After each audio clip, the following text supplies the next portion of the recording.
જે ભાજપ વાળા આવી રીતે લોકોને ગોળ ગોળ ફેરવીને છેતરે છે, એમને પૂછવું પડે કે આપણા વેલંજાથી એક પટેલ સમાજનો દીકરો એને એજન્ટો ખોટી રીતે ભરતી કરી રશિયાની આર્મીમાં ભરતી કરાવી દીધો અને રશિયાની આર્મીની બોર્ડરમાં મોકલી દીધા અને યુક્રેનના રોકેટ લોન્ચરો એને વાગ્યા અને એનું મૃત્યુ થઈ ગયું.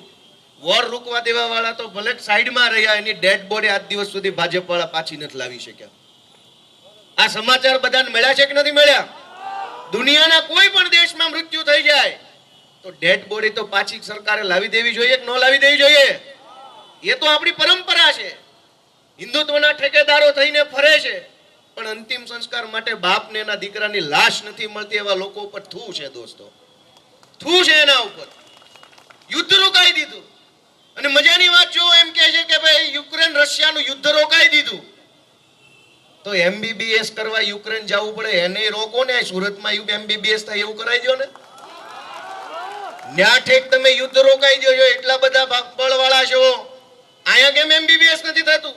ગુજરાતથી કેમ યુક્રેન જવું પડે? કેમ તમારે જમીન વેચીને, મકાન વેચીને, લેણું લઈને, વ્યાજે લઈને ભણવા મોકલવા પડે છે? એટલે દોસ્તો, રાષ્ટ્રીય ચૂંટણી છે, રાષ્ટ્રીય મુદ્દો છે. આમાં હું નળ ગટરની વાત કરું તો કોક મારી ગણતરી કરી લે કે આમાં કઈ બહુ પાણી નથી. રાષ્ટ્રીય મુદ્દા ઉપર ચર્ચા કરવી પડે. દેશની ચૂંટણી છે.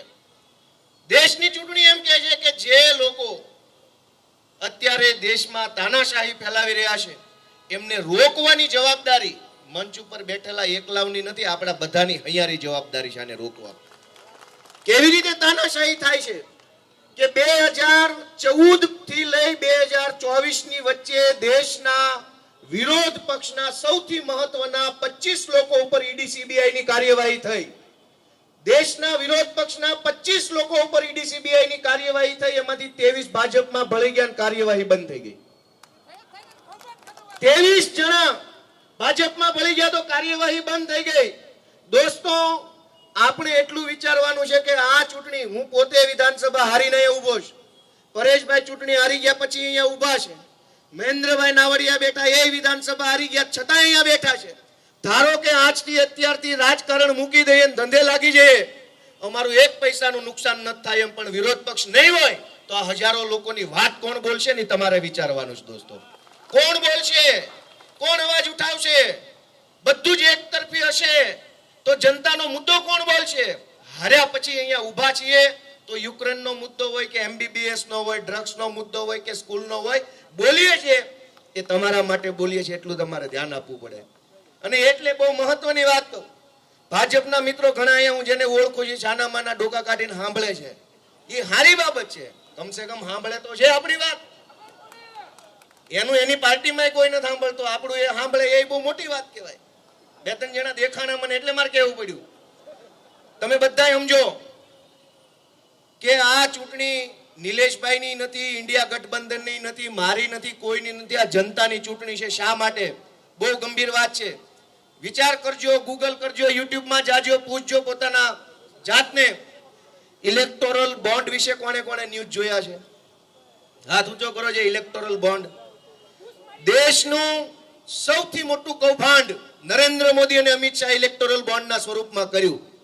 આપણને એમ થાય કે મને શું લેવા દેવા, મને શું ફરક પડે ભાજપને કોઈએ કેટલા પૈસા આપ્યા? દોસ્તો, આપણા જીવ સાથે, આપણા જીવન સાથે ખિલવાડ થાય એવા પ્રકારનું આ ષડયંત્ર છે. કેવી રીતે કે દેશની નામચીન દવા બનાવતી, માણસને પીવાની જે મેડિસિન આવે, દવા મેડિકલમાં જે મળે એ દવા બનાવતી નામચીન 50 કંપનીઓએ નરેન્દ્ર મોદીને, ભાજપને 800 કરોડ રૂપિયાનું ચૂંટણી ફંડ આપ્યું. આ ફંડના બદલામાં ભાજપની સરકારે એમને મન ફાવે એવી સબ સ્ટાન્ડર્ડ એટલે કે હલકી ક્વોલિટીની દવા બનાવવાની છૂટ આપી દીધી. કેટલી કંપનીઓ ઉપર સબ સ્ટાન્ડર્ડ દવા એટલે કે હલકી ક્વોલિટીની દવા બનાવવાના કેસ થયા, છેલ્લે કોઈ કાર્યવાહી ન થઈ. 800 કરોડ રૂપિયા ભાજપે લીધા અને હલકી ક્વોલિટીની કક્ષા આખા દેશની મેડિકલોમાં વેચાવા લાગી. અને પરિણામ શું આવ્યું? 22 વર્ષના 23 વર્ષના જુવાનિયા હાલતા ચાલતા ટપ ટપ મરી જાય. આપણે હજારો વિડિયા જોયા કે ન જોયા? ઇલેક્ટોરલ બોન્ડમાં લીધેલા 800 કરોડ રૂપિયાના કારણે દેશના અસંખ્ય યુવાનોનો જીવ લેવાયો. હું જીતું કે ન જીતું, પણ આપણા ઘરમાં આવી દવા ખાઈને કોઈ મરી જાય તો એ સારું લાગશે? બોલો ભાઈ, સારું લાગશે? ભાજપ વાળા હોય એને પૂછજો કે તમારી પાર્ટીએ 800 કરોડ રૂપિયા લઈને હલકી ક્વોલિટીની દવા બનાવવાની છૂટ કેમ આપી? તમને કોંગ્રેસ પસંદ ન હોય તો કાંઈ વાંધો નહીં, આમ આદમી પાર્ટી પસંદ ન હોય તો કાંઈ વાંધો નહીં, બે ભેગા થઈ જાય એ પસંદ ન હોય તો કાંઈ વાંધો નહીં, તમારા પોતાના છોકરા તો પસંદ છે ને? કયા મેડિકલમાંથી કઈ દવા નકલી આવી ગઈ, ડોઝ લીધો ને 3 મહિનામાં ફટાક્યો ફાટી જાય? મારી વાત સમજાણી કે ન સમજાણી? 800 કરોડ રૂપિયાનું ફંડ લીધું ભાજપ વાળાએ, અને આજે મેડિકલોમાં કેટલી કેવા પ્રકારની હલકી દવા મળતી છે આપણને ક્યાં ખબર છે? તમે મને કહો કે આ ઇલેક્ટોરલ બોન્ડના માધ્યમથી આપણા જીવ સાથે ભાજપે ખિલવાડ કર્યો કહેવાય કે ન કર્યો કહેવાય? તમારી પાસે મત આપવાનું કારણ છે કે આપણા બાળકોનો આપણો જીવ બચાવવો હોય તો એક વખત વિપક્ષને તમારે સપોર્ટ આપવો પડશે. તમે બધા આપ્યો છે એવું નથી, પણ જીતી જાય એટલો સપોર્ટ નથી મળ્યો.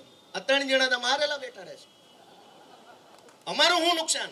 છતાંય અમે લડીએ છીએ, ધોકા ખાઈએ, કેસ થાય, FIR થાય, જેલમાં જઈએ. હમણાં હું પાયલબેન બધા પેલી સ્કૂલના વિરોધના મુદ્દે ગયા તો અમને પુણા પોલીસ સ્ટેશને બેસાડી દીધા.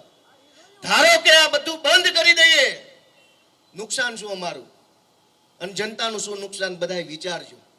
ઇલેક્ટોરલ બોન્ડના માધ્યમથી કરોડો રૂપિયાના કૌભાંડ કર્યા છે. દોસ્તો, દેશમાં તાનાશાહી ચાલે છે. મેં કીધું એમ 25 માંથી 23 નેતા ભાજપમાં જોડાઈ ગયા, ચોખ્ખા કરી નાખ્યા, સર્ટિફાઈડ ઈમાનદાર બનાવી દીધા. અરવિંદ કેજરીવાલને જેલમાં પૂર્યા છે. શું કામ? ભાજપ વાળા એવું કહે છે કે 100 કરોડ રૂપિયાનું કૌભાંડ થયું છે દિલ્હીમાં. 2 વર્ષથી ઈડી, CBI, IT બધા જ લોકો 2 વર્ષથી તપાસ કરે છે. એમ કહે છે કે 100 કરોડનું કૌભાંડ છે, પણ 50 રૂપિયા હજુ સુધી 2 વર્ષમાં કોઈના ઘરેથી કે ખેતરેથી કે ઓફિસેથી મળ્યા નથી. દોસ્તો, એ કેવું કૌભાંડ કે જેમાં કૌભાંડ થયું છે, રૂપિયા 2 વર્ષથી મળતા નથી, અને હું ને તમે ગોતીએ અને આપણને ન મળે તો એક વાત અલગ છે. ઈડી ને નથી મળતા, CBI ને નથી મળતા, IT ને નથી મળતા, છતાંય અરવિંદ કેજરીવાલને ખોટી રીતે જેલમાં પૂરવામાં આવ્યા છે. શું કામ?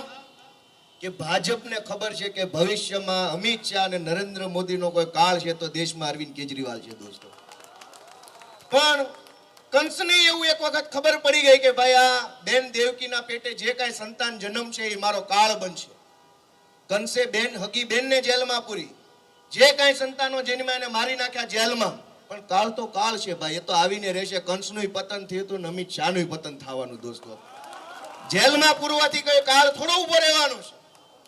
કંસે બેનને જેલમાં પૂર્યા અને અરવિંદ કેજરીવાલને જેલમાં પૂર્યો. કંસના મામા ભાઈના ભાણિયાઓ છે આ બધા સરકારમાં રહેલા, એને કેજરીવાલને જેલમાં પૂર્યા.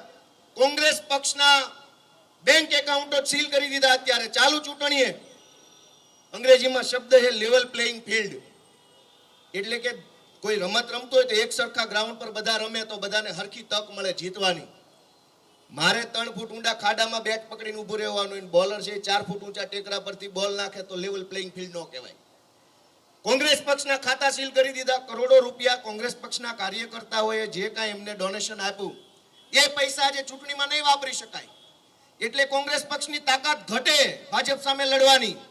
આમ આદમી પક્ષના નેતાઓ જેલમાં એટલે એમની તાકાત ઘટે. આ તો કંસ જેવું થયું, મારી સામે જેટલા હોય બધાને હું જેલમાં પૂરી દઉં. ન્યાય તમારે કરવાનો છે, અમારી ઉપર તો માછલા ધોવાઈ ગયા. તમારા હાથમાં છે કે તમારે શું કરવું. વિરોધ પક્ષ નહીં હોય તો આ ભાજપ વાળા જનતાની શું હાલત કરશે આપણે બધાએ કલ્પના કરવાની છે. એટલે બહુ ટૂંકી વાત કરીને પરેશભાઈ આપણી વચ્ચે છે, આપણા સૌના આગેવાન. હમણાં એને ખૂબ સરસ મજાની કવિતા બવિતાથી માહોલ ધગાયો છે. એની તો પરેશભાઈ હમણાં સરસ મજાની 2 લાઈનો મૂકે ને આખું ભાજપમાં ભડાકાન કડાકા થવા માંડ્યા છે. એવા સરસ મજાના પરેશભાઈ આપણી સાથે છે. દોસ્તો, આ ચૂંટણી જે છે એનો સૌથી મહત્વનો મુદ્દો છે કે દેશમાં હવે પછી 2024ની ચૂંટણી પછી લોકશાહી હશે કે અમિતશાહી હશે એ નક્કી કરવાની ચૂંટણી છે. અમિતશાહી લાવવી હોય તો ભાજપને મત આપવાનો છે, લોકશાહી લાવવી હોય તો ઇન્ડિયા ગઠબંધન છે. અને આવું હું નથી કહેતો, દેશના હાલના નાણામંત્રી નિર્મલા સીતારામનના હગ્ગા પતિએ એવું કીધું છે કે નરેન્દ્ર મોદી બીજી વાર જીતશે તો લોકશાહી ખતમ થાય. હું કહું તો કદાચ ભાજપ વાળા ન માને, કેમ કે એના બાપાનું નથી માનતા. પણ નિર્મલા સીતારામન તો તમારી જ પાર્ટીમાં છે, નાણામંત્રી છે, એના હગ્ગા પતિ એવું કહે છે કે મોદી જીતશે તો દેશમાં બરબાદી આવશે. એનું તો માનશે કે નહીં માને? દેશના નાણામંત્રીના પતિ એવું કહે છે કે લોકશાહી માટે ખતરો છે નરેન્દ્ર મોદી અને અમિત શાહ આવી જાય દેશમાં. દેશના 200 વર્ષના આઝાદીના ઇતિહાસમાં અનેક નવલોહિયાઓએ પોતાનું બલિદાન આપ્યું. ચંદ્રશેખર આઝાદ, ભગતસિંહ, દુનિયાભરના શહીદો થયા. એ અમિત શાહી માટે શહીદ નથી થયા, લોકશાહી માટે શહીદ થયા છે. અને એટલા માટે દોસ્તો વિનંતી છે કે આ તાનાશાહીને રોકવાની જવાબદારી આપણા બધાની છે. કેજરીવાલને જેલમાં પૂરી દેશે એનાથી કેજરીવાલનું નુકસાન નથી, પણ કેજરીવાલ જે લોકો માટે લડે છે એ લોકોનો અવાજ બંધ થઈ જશે. દોસ્તો, દેશની અંદર જેટલા લોકો, આ ગુજરાતમાં તમે જુઓ, જે લોકો ભાજપમાં ઘૂસી ગયા એ લોકોને કોઈ કાયદા કાનૂન લાગુ નથી પડતું, ચાહે દારૂ વેચે. વડોદરાના ભાજપના સાંસદ તો 1 કલાકમાં કે 2 કલાકમાં 1 કલાકમાં હિટ એન્ડ રનના આરોપીને છોડાવી ગયા. સમાચાર કોઈએ જોયેલા છે કે નથી જોયા?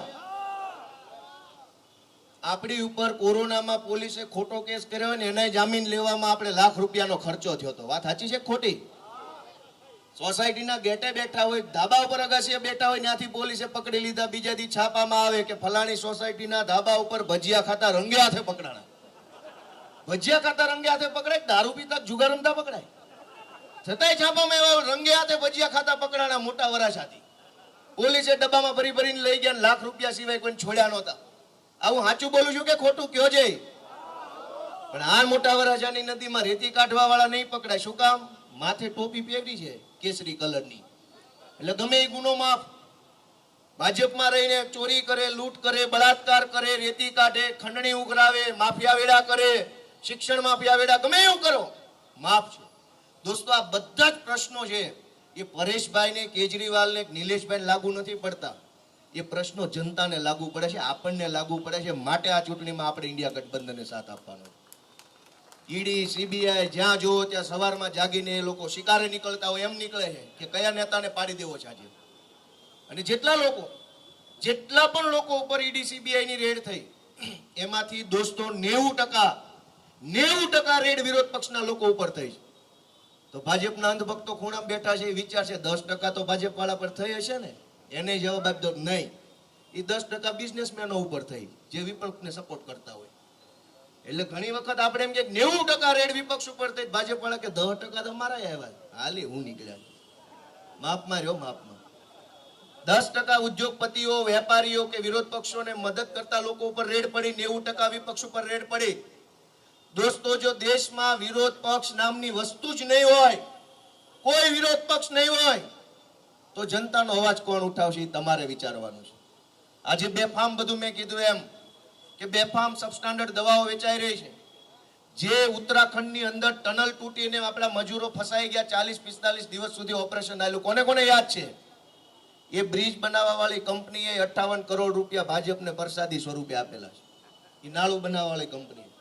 મતલબ દરેક 2 નંબરના ધંધા કરો, ભાગ આપતા જાઓ. જૂના જમાનામાં એવી સિસ્ટમ હતી, ડોન હોય એક એરિયામાં, એ એરિયામાં જેણે દુકાન ખોલ્યું હોય એને હપ્તો આપવો પડે. હવે ભાજપ એને નવા સ્વરૂપમાં લાવી છે કે ઇલેક્ટોરલ બોન્ડ, કે એટલે કોઈને એવું ન લાગે હપ્તો લે છે, કંઈક સારું લાગે, શબ્દ સારો લાગે. આપણે નથી કહેતા કે એમ કે હપ્તો લે છે તો એમ લાગે ગુંડો હશે, પણ એમ કે ઇલેક્ટોરલ બોન્ડ લે છે એટલે આપણને એમ થાય કે સારી વસ્તુ હશે. નવા પેકિંગમાં માલ લઈને આવ્યા છે, એને ઓળખવા પડશે. મારી દોસ્તો બધાને વિનંતી છે, ખાસ કરીને જે લોકો ઇન્ડિયા ગઠબંધનને પસંદ કરે છે, જે લોકો દેશની લોકશાહીને પસંદ કરે છે, એમનો તો આભાર માનીએ એટલો ઓછો. પણ જે ભાજપને મત આપે છે એમને મારી વિનંતી છે કે તમારી પોતાની અંધભક્તિના કારણે બીજાનો જીવ લે એવું કામ કરવા માટે થઈને ભાજપને સમર્થન ન કરો. દોસ્તો, મહેરબાની કરો. બીજાનો જીવ જાય છે આમાં. કોરોનામાં જીવ ગયા, મસણિયામાં લાઈનો લાગી, હળગાવવાની જગ્યાઓ નહોતી, ત્યારે ભાજપ વાળા એવી દલીલ કરી કે આખી દુનિયામાં કોરોના છે, ક્યાં અહીંયા એક જગ્યાએ છે? દુનિયા આખીમાં કોરોના આવ્યો, પણ મૃત્યુનો આંકડો ભારતમાં જ કેમ વધુ હતો? કેમ કે રાતે 8:30 આવીશ, કંઈક કહીશ તમને એટલે આખું ગામ હળિયા પાટિયા ચડાવે. દોસ્તો, આપણે બધાએ જાગવાની જરૂર છે, વિચારવાની જરૂર છે કે 30 વર્ષથી એક જ ધારા ભાજપ ભાજપ ભાજપ ભાજપ. મારા આજે 2 દાખલા લેવા છે કે પાટીદાર આંદોલન થયું, આપણે બધા હજારો કરોડો લોકો એમાં જોડાયા, અવડો મોટો સમાજ સામે પડ્યો. એક વખત પણ ભાજપે પોતાના અહંકારમાંથી બહાર આવીને પાટીદાર સમાજને આશ્વાસન કે આશરો ન આપ્યો. કેટલા વર્ષોથી ભાજપને પાટીદારોએ મત આપ્યા, પણ જ્યારે પહેલી વખત પાટીદારો બહાર આવ્યા, ભાજપે મચક નો આપી, અભિમાન કર્યું, અહંકાર કર્યો, આજે બીજી વખત ગુજરાતનો બીજો રાજપૂત સમાજ એની સામે પડ્યો, છતાંય ભાજપ અભિમાન કરે છે. આપણને એમ લાગે કે આ ભાજપ જે કંઈ કરે છે એ સારું કરે છે, પણ સારું નથી દોસ્તો. આવી અભિમાની સરકાર એ ચાલે નહીં દોસ્તો. કેમ કે જો આટલા વિશાળ સમાજ, પટેલ હોય કે રાજપૂત હોય કે કોઈ પણ સમાજની સામે અભિમાન કરે, એ એકલ દોકલ માણસને તો જીવન જીવવા જેવું ન રહેવા દે. માટે દોસ્તો ઇન્ડિયા ગઠબંધનને, નિલેશભાઈ કુંભાણીને મત આપી આપણે તાનાશાહી રોકવાનું કામ કરવાનું છે. મને બધા એક અવાજે ખોખારો ખાઈને જવાબ આપો, તાનાશાહી જોતી છે કે અમિત શાહી? બે નો હાલે, બે એક જ છે, બે એક જ છે. આપણે જોઈએ લોકશાહી દોસ્તો, લોકશાહી માટે આપણે ભેગા થયા છીએ. લોકશાહી હશે તો લોકોનો અવાજ હશે, અમિત શાહી હશે તો અમિત શાહનો અવાજ હશે. અમિત શાહે બેસાડેલા જે કાંઈ પાયદળિયાઓ હશે એ ફર્યા કરશે. આપણે દોસ્તો એવો માણસ લાવવાનો છે જે આપણા માટે બોલે, અવાજ ઉઠાવે. નિલેશભાઈએ કીધું એમ સાંજે 6 વાગ્યા પછી ફોન ઉઠાવે, વ્યવસ્થિત વાત કરે. ગુજરાતમાં આમ જોઈએ તો બધું બંધ છે, બોલવાનું બંધ છે, પણ અવાજ ઉઠાવવા વાળા માણસ જે છે એ નિલેશભાઈ છે દોસ્તો. એ હંમેશા લોકોની મદદ કરે છે. સરદાર ફાર્મ ઉપર જાવ એટલે એ 24 કલાક હાજરા હાજર હનુમાનજી જેમ મળે છે. હોકારો હોય એનો. અને ચૂંટણી છે એટલે ખોટા વખાણ કરવા એવું નથી. અને જેને જેને એમની મદદ લીધી છે એ માણસ સાક્ષી પૂરી શકશે આમાં. એ માણસ સારા છે, મજાના માણસ છે, આપણે જેવા છે, આપણામાંથી આવે છે. અને આપણામાંથી આવે છે એટલા પૂરતો જેને મત આપવો એવું નથી કહેતો, પણ સારા માણસ છે, સજ્જન માણસ છે. કોઈ જાતની કોઈ અવળી હવળી લાઈનોમાં જોડાયેલા, ભૂતકાળમાં ક્યાંય કોઈને કાંઈ ધાક ધમકી કરીને 2 પૈસા લઈ લીધા હોય એવા નથી. એવા સીધા માણસોને જો આપણે તક આપીએ તો રાજકારણની અંદર સીધા માણસોની જગ્યા વધે, સારા માણસો આગળ વધી શકે અને લોકોનું સારું થાય. એટલા માટે દોસ્તો ઇન્ડિયા ગઠબંધનને મત આપવાનો છે. આ સાથે છેલ્લી વાત કે ભાજપ વાળાને હમણાં સુધી એવું થતું હતું કે ભાઈ 5 લાખ મતની લીડથી કે જીતવાનું છે, એટલે ચારો તરફ એમણે એવો પ્રચાર કર્યો કે ભાઈ 5 લાખ મતની લીડથી જીતવું છે આપણે.